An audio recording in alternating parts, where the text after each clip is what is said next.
अस्सलाम वालेकुम, आप देख रहे हैं क्रिप्टो 1.0। मेरा नाम है बाबुल हाशमी। अच्छा, अभी भी मेरा गला थोड़ा सा ख़राब है, तो बीच में अगर मुझे थोड़ी सी खांसी वगैरह आती है तो उसको बर्दाश्त कीजिएगा। उसके लिए माजरत पहले ही कर रहा हूँ क्योंकि बार बार वीडियो को कट नहीं कर सकता। अच्छा, तो क्रिप्टो मार्केट का एनालिसिस करेंगे और मैं आपको यहाँ पर कुछ छोटा सा डिस्क्लेमर देना चाहूँगा। देखें, जो एनालिस्ट होते हैं, जो मेरी तरह काम कर रहे होते हैं, मार्केट को देख के, उसको समझ के, मार्केट का एक चार्ट बना के आपके साथ शेयर कर रहे होते हैं, उनको हम एनालिस्ट बोलते हैं, जो एनालिसिस करते हैं। ठीक है, चार्ट एनालिसिस करते हैं। अच्छा, ये जो एनालिस्ट होते हैं, इनके दो काम होते हैं।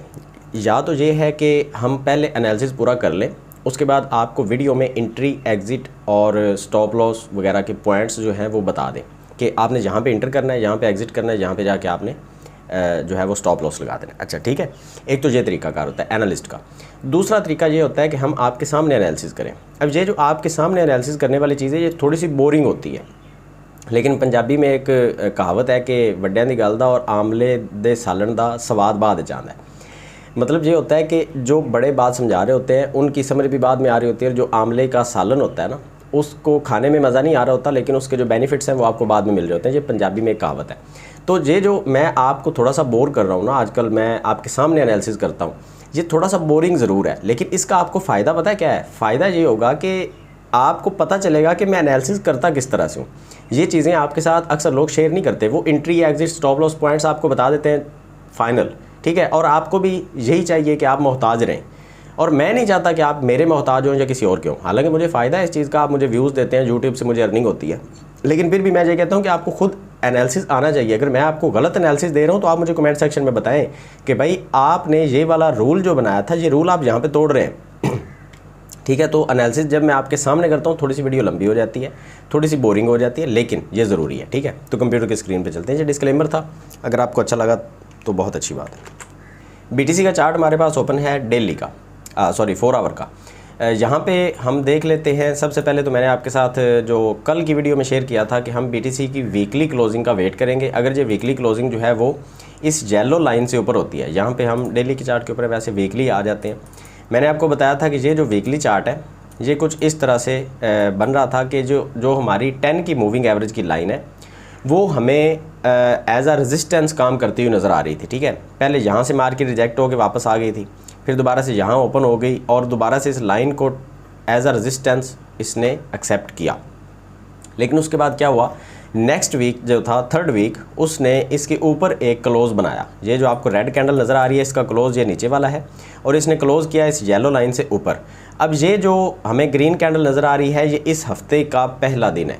आज सोमवार है, मंडे है, तो आज पहला दिन है इस हफ्ते का, और 23,170 से लेके अभी तक 23,370 तक मार्केट जो है वो ऊपर जा चुकी है, इसलिए ये कैंडल ग्रीन है। ठीक है, लेकिन जहाँ पे मैं आपको छोटा सा एक जो है वो साथ में बुरी खबरें भी होती हैं। बिटकॉइन को हर तरफ से लोगों ने घेरा हुआ है, जहाँ पे बायर्स भी हैं तो सेलर्स भी हैं। ठीक है ना, तो यहाँ पे एक बुरा साइन भी है। अगर हम डेली के चार्ट के ऊपर आते हैं तो आपको यहाँ पे एक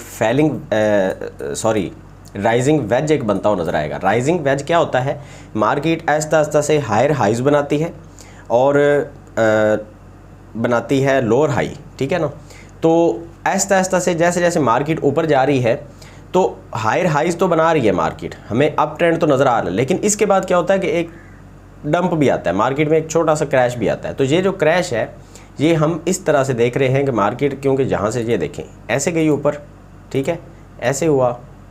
अब मार्केट में हायर हाइज तो आपको बनते हुए नज़र आ रहे हैं, अगला हायर हाई कुछ यहाँ पे बनेगा, ये मेरा आइडिया। लेकिन उसके बाद क्या होगा कि मार्केट जो है वो नीचे यहाँ तक गिर सकती है, 19,000 तक। अब ये जो मेरा एनालिसिस है, ये गलत भी हो सकता है, सही भी हो सकता है। राइजिंग वेज जो है ये 80% के चांसेस होते हैं कि ये अपना काम करेगा, मार्केट को नीचे गिराएगा। लेकिन अगर कोई बहुत अच्छी खबर आ जाती है तो ये ब्रेक करके मार्केट ऊपर भी जा सकती है। अभी अगर हम डेली की कैंडल देखते हैं ना, तो यहाँ पे हमें 20 की मूविंग एवरेज भी नीचे नज़र आ रही है, 10 की मूविंग एवरेज भी हमें नीचे नज़र आ रही है, और जो 50 की मूविंग एवरेज है वो भी हमें इसके नीचे ही नज़र आ रही है। मार्केट में हमें 3 किस्म की सपोर्ट मिल रही है, इसीलिए मार्केट आपको यहाँ पे मिल रही है। अच्छा, यहाँ पे ये भी हो सकता है कि मार्केट ऑलरेडी क्योंकि 3 दफ़ा इस नीचे वाली लाइन को टेस्ट कर चुकी है, तो अब ये भी हो सकता है कि अब मज़ीद मार्केट ऊपर ना जाए और मार्केट यहाँ से क्रैश कर जाए। ये एनालिसिस आपके लिए समझना बहुत ज़रूरी है। आपने जब भी मार्केट में फैसला करना होता है, एक तो स्टॉप लॉस लगाने में आपको हेल्प मिल जाती है। आपको ये पता होता है कि मार्केट अब नीचे गिरने वाली है, तो आप स्टॉप लॉस बिल्कुल करीब रखते हैं ताकि आप जल्दी से निकल जाएं, ज़्यादा आप जो है वो लिक्विडेट ना हो, आपका अकाउंट वॉश ना हो, ठीक है। फ्यूचर ट्रेड अगर आप करते हैं या स्पॉट ट्रेडिंग भी करते हैं तो आप टाइम से मार्केट से आउट हो जाए, ठीक है।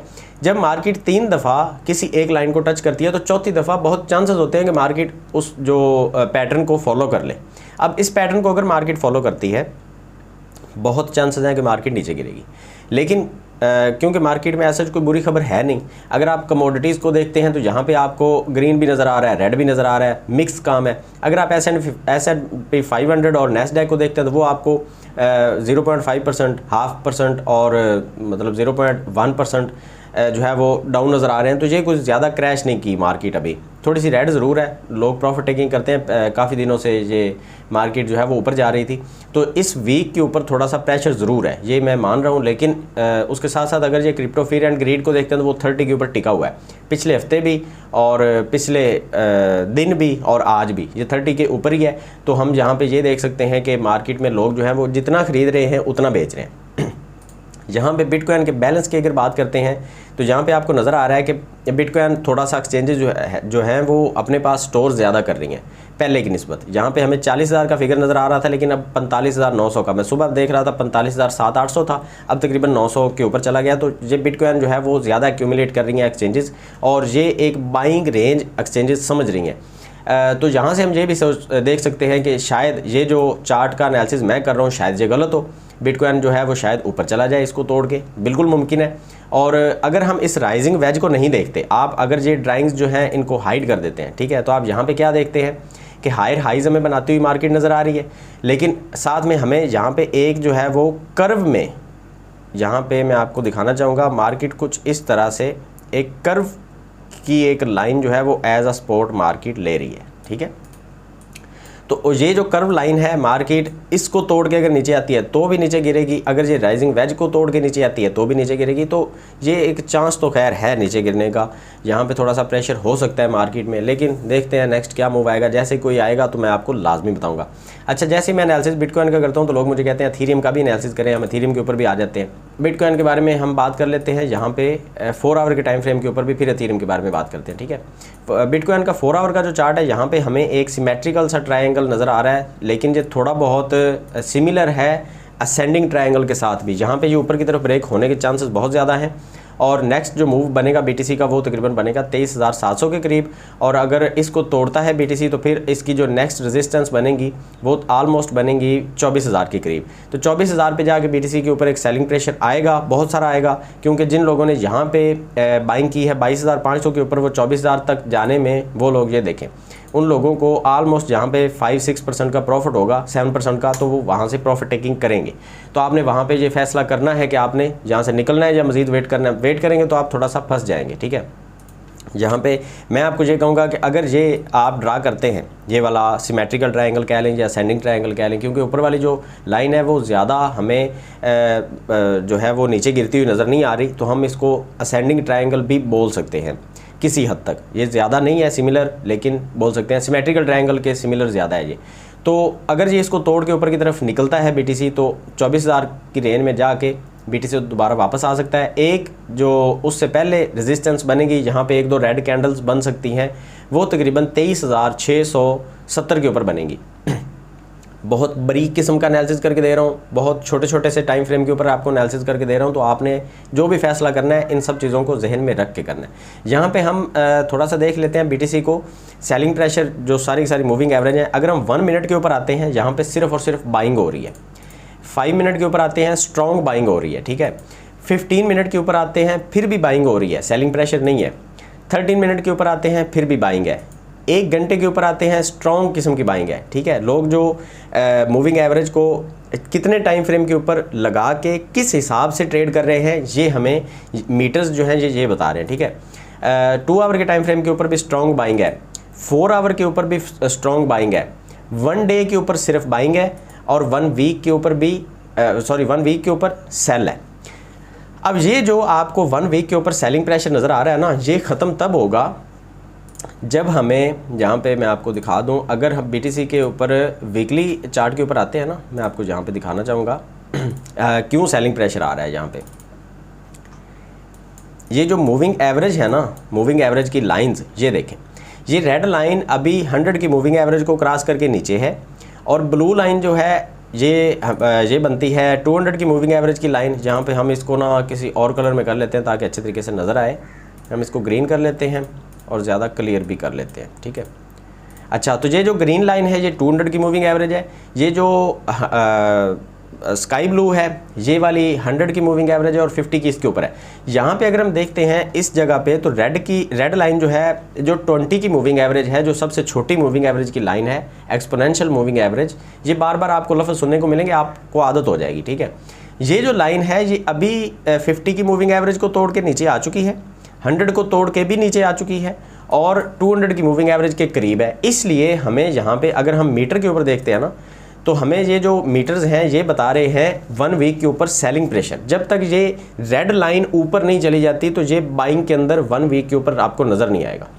समझ आ गई बात। यहाँ पे अगर आप देखते हैं ना, एक्सपोनेंशियल मूविंग एवरेज, ठीक है, 10 के ऊपर सेलिंग है। सिंपल मूविंग एवरेज अगर 10 की लगाते हो तो वहाँ पे बाइंग है, लेकिन वो कोई मैटर नहीं करती। एक्सपोनेंशियल मूविंग एवरेज 20 के ऊपर, सिंपल मूविंग एवरेज 20 के ऊपर, ये सारे सेल के हमें सिग्नल मिल रहे हैं 1 वीक की कैंडल के ऊपर। लेकिन ये अगर लाइन जो है यहाँ से ऊपर का रुख लेती है और यहाँ से ऊपर चली जाती है तो फिर हमें डेफिनेटली वहाँ पे बाइंग का सिग्नल देखने को मिलेगा, जो कि एक अच्छा साइन होगा। अच्छा, चलते हैं अब BTC का, हम डेली का जो 4 आवर की बात कर रहे थे उसके बारे में मैंने आपको, हाँ वो तो मैंने बता दिया। तो चलते हैं एथेरियम के ऊपर, और एथेरियम को हम थोड़ा सा देख लेते हैं कि क्या सूरत हाल है एथेरियम की। एथेरियम जो है वो हमें 100 की जो मूविंग एवरेज की लाइन है, एक्सपोनेंशियल मूविंग एवरेज, उसको एज अ रेजिस्टेंस जो है वो मानता हुआ नज़र आ रहा है। यहाँ पे ये जो 100 की मूविंग एवरेज की लाइन है, इसको शायद आज या कल ये तोड़ दे, क्योंकि बहुत दफ़ा इसको टेस्ट कर चुका है। और जहाँ पे हमें नीचे जो है वो अगर हम एक लाइन को ड्रा करते हैं तो वो लाइन हमें जो है वो असेंडिंग लाइन मिलेगी, ये देखें, ठीक है। तो यहाँ पे हमें एक अच्छा साइन मिल रहा है कि मार्केट जो है वो ऊपर की तरफ जा रही है। तो एथेरियम इसको तोड़ के जैसे ही ऊपर निकलेगा तो एथेरियम का जो नेक्स्ट मूव होगा वो तकरीबन बनेगा आलमोस्ट इस जोन के ऊपर 2000 से लेके 2100 के दरमियान में एथेरियम जाके अपनी कहीं ब्रेक लगाएगा, या फिर अपनी जो 200 की मूविंग एवरेज की लाइन है, जिसको हम यहाँ पे भी ग्रीन कर लेते हैं ताकि आपको अच्छे तरीके से नज़र आए, और इसको क्लियर भी कर लेते हैं। तो अभी जो है वो 100 की मूविंग एवरेज को रेजिस्टेंस मान रहा है, उसके बाद जाके 200 की मूविंग एवरेज की लाइन को हो सकता है रेजिस्टेंस माने एथेरियम, और उसके बाद शायद वहाँ से हमें थोड़ा बहुत डिप देखने को मिले। तो आपने जो फैसला करना होता है वो इन लाइंस को लगा के, आपने इंडिकेटर में जाके ये लाइंस वगैरह लगानी है। EMA 20, 50, 100 और 200 की मूविंग एवरेज की लाइन आपको एक ही इंडिकेटर के अंदर देखने को मिल जाती हैं। यहाँ पे हम साथ में MACD की भी बात कर लेते हैं। तो MACD अभी बिल्कुल न्यूट्रल है, ना ऊपर है ना नीचे है, तो जहाँ पे हम इससे फ़ैसला नहीं ले सकते, हमें मार्केट की कंडीशन को वैसे ही देखना होगा। ये डेली की कैंडल में देख रहा हूँ, तो डेली कैंडल में हमें क्योंकि 2-3 दिन लग जाएंगे इसको तोड़ने में। अगर हम 4 आवर के ऊपर आते हैं तो यहाँ पे आपको थोड़ा सा अलग पैटर्न देखने को मिलेगा, और ये जो पैटर्न है ये भी अभी फ़िलहाल बुलिश ही है। और यहाँ पे हमें जो 20 की मूविंग एवरेज की लाइन है वो एज अ सपोर्ट नज़र आ रही है, और जो बाकी लाइन है वो सारी की सारी नीचे हैं, और मार्केट यहाँ पे बुलिश है 4 आवर के टाइम फ्रेम के ऊपर। यहाँ पे हम मीटर को देख लेते हैं, क्या मीटर साइन दे रहे हैं हमें। वीकली कैंडल की बात करते हैं तो वीकली हमें सेल के ऊपर नज़र आ रहा है, स्ट्रॉन्ग सेल के ऊपर नहीं नज़र आ रहा। और बाइंग की बात करते हैं तो कुछ इंडिकेटर्स जो हैं 200 की moving average, simple moving average और 10 की सिंपल और एक्सपोनेंशियल मूविंग एवरेज की जो लाइंस हैं वो भी हमें, और मोमेंटम और MACD का जो 12 और 16 का 26 का जो लेवल है वो हमें बाई का सिग्नल दे रहा है, ठीक है। बाकी सारे के सारे सेल के सिग्नल है वीकली कैंडल के ऊपर, ठीक है। और बाकी हमें यहाँ पे अब नज़र जो रखनी है वो इस चीज़ के ऊपर रखनी है कि डेली की कैंडल जो है वो 100 की मूविंग एवरेज की लाइन को तोड़ के इसके ऊपर निकले, तो इसको एज अ सपोर्ट यूज़ करें ताकि हम नेक्स्ट जो एथेरियम का मूव है उसके ऊपर नज़र रख सकें। तो बिटकॉइन और एथेरियम के बारे में मैंने बहुत डिटेल के साथ आपको समझा दिया। जहाँ पे मैं कोशिश करूँगा नेक्स्ट वीडियो जो है वो आज शाम को आल्ट कॉइन्स के ऊपर अलग से बना दूँ, क्योंकि ये वीडियो बहुत ज़्यादा लंबी हो जाएगी तो फिर आप देखते नहीं है। आल्ट कॉइन्स के ऊपर मैं अलग से एक वीडियो बनाऊँगा जिसके अंदर मैं आपको कुछ सिग्नल्स वगैरह देने की कोशिश करूँगा, स्पॉट के या अगर कोई लॉन्ग या शॉर्ट की पोजीशन बहुत अच्छी बनती हुई तो वो भी आपके साथ शेयर करूँगा, तो वो वीडियो आपने लाजमी देखनी है। मेरा दूसरा चैनल भी सब्सक्राइब करें, टेलीग्राम ग्रुप पर मुझे आप लाजमी फॉलो करें, वहाँ पे मैं अपडेट देने की पूरी कोशिश करता हूँ। जैसे जैसे टाइम मिलता है मैं अपडेट देता रहता हूँ वहाँ पे। तो मिलते हैं नेक्स्ट वीडियो में, दुआ में याद रखिएगा। अल्लाह हाफिज़।